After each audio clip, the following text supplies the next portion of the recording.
Bonjour et bienvenue dans cette vidéo. J'espère que tu vas bien.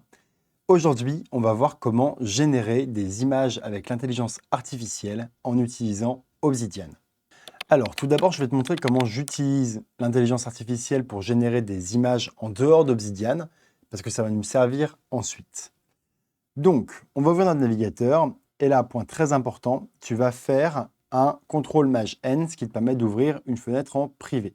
Ensuite, tu vas aller dans TempMail. Donc, tempmail.org, ça te permet de faire une adresse email temporaire. Donc ça, tu vas voir, ça va nous servir ensuite. Et le deuxième site que tu vas utiliser, c'est Dream Studio. Donc Dream Studio, c'est une solution en ligne pour stability.ai. Donc on n'a pas tous des machines de guerre surpuissantes en termes d'ordinateur. Et du coup, ça te permet d'utiliser des cartes graphiques de quelqu'un d'autre pour faire tourner. Alors, c'est un service qui est censé être payant, mais tu as 25 crédits qui sont gratuits. Et c'est ça qu'on va utiliser aujourd'hui. Donc, ce que je fais, c'est dans TempMail, je sélectionne l'adresse email. Je fais Login pour Dream Studio. Je fais Sign Up pour souscrire. Et donc là, je vais m'inscrire. Donc, je mets mon adresse email temporaire. Et là, je mets un password, n'importe lequel, on s'en fiche, du moment que ça remplit les conditions. Et je fais continue. Donc voilà, là il me dit vérifie ton email. Donc je vais dans mon TempMail et dans mon TempMail, un email va t'apparaître ici. Voilà, c'est l'email de Dream Studio pour confirmer mon adresse email. Je confirme mon adresse email. Ça m'ouvre cette page-là. Je fais login une fois de plus. Et là, il me demande si je peux. Et là, il me demande s'il peut accéder à mon compte. Je lui dis oui. Et donc, là, on est prêt à générer des images. Donc, en fait, on peut ici mettre une prompt. Donc, la prompt, c'est ce qui va permettre de dire à l'intelligence artificielle ce qu'on veut générer. Et ici, on peut même choisir dans quel style elle va nous générer l'image. Et donc, nous voilà dans Obsidian. Dans Obsidian, on va utiliser un plugin complémentaire qui s'appelle Excalidraw. Donc, vous allez dans plugin complémentaire, parcourir, vous tapez Excalidraw. Voilà, et c'est celui-ci qui est créé par Zoltz, qui est un super créateur de contenu si vous voulez suivre ce qu'il fait. Il est d'origine russe, je crois, et il est vraiment très très bon. C'est lui qui a développé tout ce plugin. C'est un plugin dans lequel je vais plus en profondeur dans ma formation Automate Brain. Mais là, on va s'intéresser qu'à la partie AI. Donc la partie AI, c'est celle-ci. Tout ce que vous aurez rajouté, c'est votre clé API ici, qui est en fait la façon de connecter votre compte ChatGPT payant avec l'application. Donc bien sûr, on va utiliser un service payant. Les API en intelligence artificielle, c'est payant. Mais c'est pas très cher. Moi, ça m'a coûté environ 5 centimes par photo, donc c'est OK. Et pour accéder donc à votre API key, il faut aller sur platform.openai.com, approvisionner de l'argent en rentrant par exemple une carte bancaire. Et ensuite, vous faites créer une clé API et vous allez avoir votre clé API qui va être donnée. Voilà, et donc vous allez copier-coller cette clé API ici, et à partir de là, ça devrait fonctionner. Ensuite, je vais créer un nouveau dessin, donc je fais CTRL-P Excali et Excalidraw. Là, ça me crée un nouveau dessin. Et donc, ce que je vais faire, moi, comme je n'aime pas faire du prompting, je ne suis pas un pro pour dire à l'intelligence ce qu'elle doit faire, eh bien, je vais dessiner ce que je veux faire. Donc là, moi, il y a une vidéo que je veux faire sur les flux RSS. Et donc, je vais essayer de dessiner un flux RSS. Donc, le problème de ce dessin, je pense, c'est que ça va être très abstrait. Donc, on peut bien évidemment le sélectionner. Alors, pour dessiner, moi, j'utilise ma Remarkable. Vous pouvez le faire à la souris. Moi, j'utilise ma Remarkable, donc c'est une tablette graphique. Je peux faire une vidéo, si vous le souhaitez, sur comment connecter sa Remarkable à l'ordinateur. C'est un petit script que j'ai trouvé.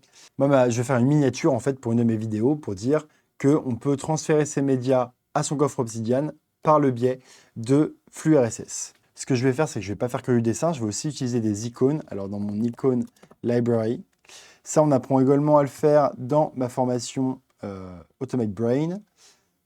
Donc, c'est une bibliothèque d'icônes, en fait. Donc, moi, je veux utiliser un livre, par exemple, copier, hop, je vais venir le coller là.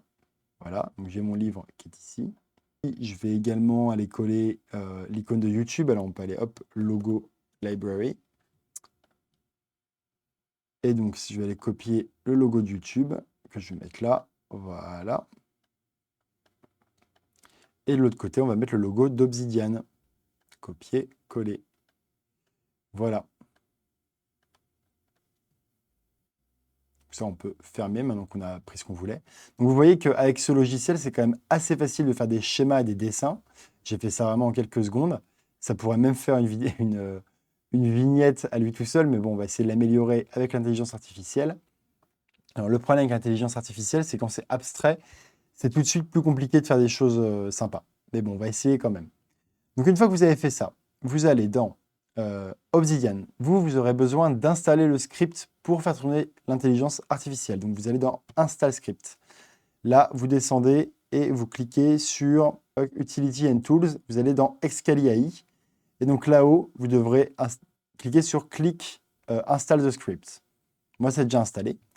Et donc, vous allez ici et vous sélectionnez votre dessin et vous sélectionnez le petit robot ici, Excali AI, ce qui vous lance ceci. Alors, là où il faut absolument sélectionner Generate an image from image and prompt. Et en fait, qu'est-ce que ça va faire? Ça va utiliser ici votre dessin pour s'inspirer, pour générer quelque chose. Et en plus, vous allez rentrer ici une prompt. Ça garde votre ancienne prompt que vous avez utilisée. Donc là, moi, je vais lui expliquer mon problème. Voilà, donc là, j'ai mis ce que je voulais pour obtenir mon image. Ce qu'il va faire, ce logiciel, c'est qu'il va retraduire cette prompt pour qu'elle soit bien plus adaptée à une IA générative d'images. Et il va l'envoyer ensuite dans une IA générative d'images pour qu'elle nous fasse une petite miniature. Ça, je fais Run. On va obtenir ici, du coup, une image. Et on aura également la prompt dessous. Vous allez voir, c'est très rapide. Voilà. Donc, on a obtenu notre image. C'est pas si mal. Alors, le problème, c'est qu'il n'y a pas Obsidian dedans. Et donc, du coup, je peux me servir de la prompt qu'il m'a donnée. Alors, comme je vous l'ai dit, hein, quand c'est abstrait, c'est plus compliqué de faire des images avec l'intelligence artificielle, je trouve. Mais ce qu'on va pouvoir faire, c'est essayer d'aller l'utiliser dans notre Dream Studio. Donc là, je l'ai mis sans style et je fais Dream. On va essayer également de le faire avec le Digital Art. J'aime bien ce style-là. Et on peut aussi le faire en isométrique. Et une que j'utilise pas souvent, c'est le Low Poly. J'ai jamais utilisé, je crois. Et donc, on va voir ce que ça donne. Alors voilà, comme d'habitude, c'est un peu trop abstrait. Ouais. Alors, on peut lire la prompt qu'il nous a fait. Ok, j'ai modifié un petit peu la prompt parce que forcément, comme c'est un petit peu abstrait, des fois, il faut un petit peu modifier cette prompt, mais il m'a donné une très bonne base. Donc, on va voir ce que ça donne. Je vais remettre sans style pour voir ce que ça donne. Ah, il a vraiment du mal avec la progression horizontale, en fait. Hein. Ouais, ça ne marche pas terrible. Je voulais essayer avec vous, ça ne marche pas terrible. Donc, ce qu'on va faire, c'est qu'on va essayer de faire une image un peu plus classique. Donc, une image, par exemple, de paysage ou quelque chose comme ça. Et on va voir ce que ça donne. Donc, moi, par exemple, là, j'ai envie de faire une image de kitesurf qui ferait du kitesurf, en fait, entre des îles qui volent. Pourquoi pas? Hop là. Donc, j'essaye de faire un petit dessin. Donc, on va faire un dessin avec un bonhomme. Donc, un bonhomme. Hop là. Qui tient une barre. Il est sur une planche. Il est tenu à une voile.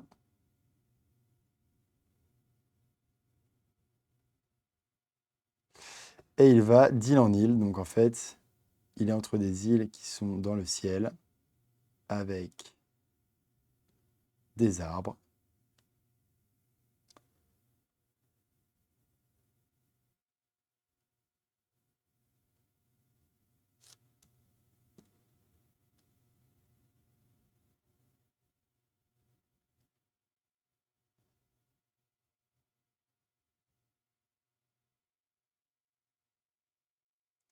Et en fait, on va dire qu'il surfe sur le vent, en fait.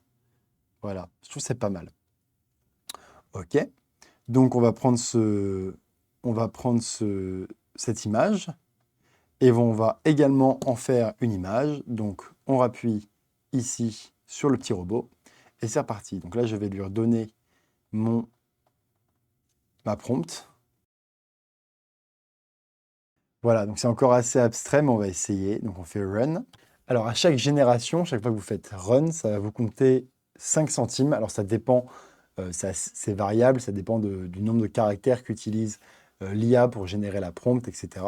Mais c'est un ordre de grandeur de 5 centimes par image. Voici le résultat. Franchement, c'est pas mal. C'est pas exactement ce que je voulais, mais je trouve ça pas trop mal.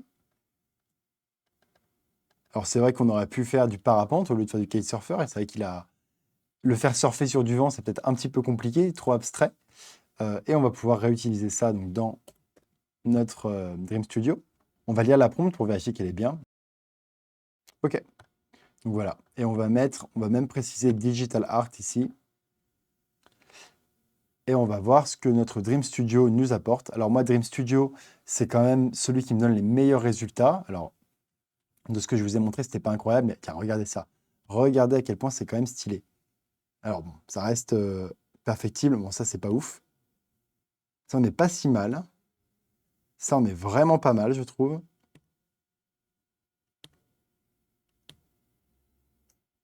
C'est pas si mal. Je pense que le kitesurf, c'était pas le bon exemple parce que, il y a des fils et du coup, il y a du détail et ça, ils ont du mal, les IA en général. Mais c'est pas si mal. On pourrait même mettre parapente peut-être. Donc on va mettre, hop, un homme qui fait du parapente. Et je vais traduire ça avec DeepL, a man ou paraglide. C'est vrai que c'est comme ça qu'on dit. Et on peut réessayer. J'avais fait... alors ça reste pas si mal. Ça reste pas mal hein, quand même. Hein. Là, on est un peu plus... on est un peu plus dans le thème, je trouve. Alors les îles flottantes, bon, on n'a pas tant d'îles flottantes que ça, mais c'est quand même des belles images. Bon, le mieux qu'on a obtenu, ça reste notre image ici, avec nos îles qui sont bien représentées.